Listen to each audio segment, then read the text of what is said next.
Hi, I'm JC Chong. I'm the turf and ornamental entomologist at Clemson University. Today we'll talk about mealybugs, which is one of the major pests in greenhouse ornamental plant production. One of the most defining characteristics of mealybug infestation are those egg sacs. And these egg sacs are the white, fluffy stuff, almost like cotton ball, on the stem of the plant. But when you open the egg sac, you will see that inside the egg sac there are actually hundreds of eggs. And these eggs are going to hatch and they will become little crawlers, and crawlers are basically the little mealybug that they will disperse to all the other plants. And once they disperse, they will settle down and develop through several life stages. And those life stages are what we call nymphs. Eventually, in about a month, they become adult. And another week later, the adult will start laying eggs and produce these egg sacs.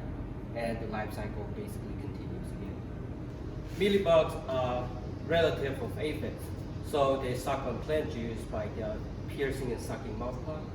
So on a typical plant, where it's actually producing a lot of nutrients, it's growing quite well. But when the plant juice are being removed, the nutrients are also being removed. So your plant's starting to decline. And when you're heavily infested by mealybugs, as in this case, the plant basically will die. In addition to decline of the plants, just like aphids, when mealybugs are sucking on the juice, they also excrete the extra waste, which is called honeydew.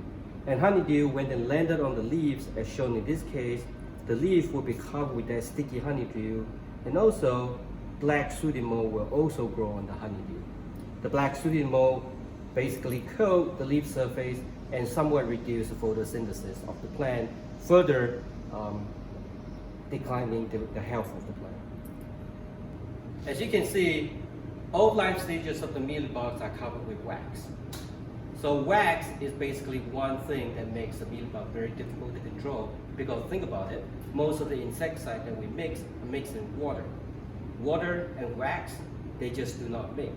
So if you try to spray a water-based insecticide on top of a waxy insect, that insecticide will never penetrate the body and will never kill the insect.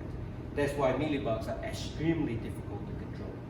One of the major tools for us to control the mealybugs is actually using systemic insecticide, which are applied to the plant, either to the root zone or to the leaves. Systemic insecticide will penetrate the leaves, go inside the leaf tissue, go inside the plants, and then when the mealybugs are sucking on the juice, they also suck in the insecticide. In that way, you are basically bypassing all that waxy stuff on the outside of the mealybugs. And when they ingest the insecticide, they will die.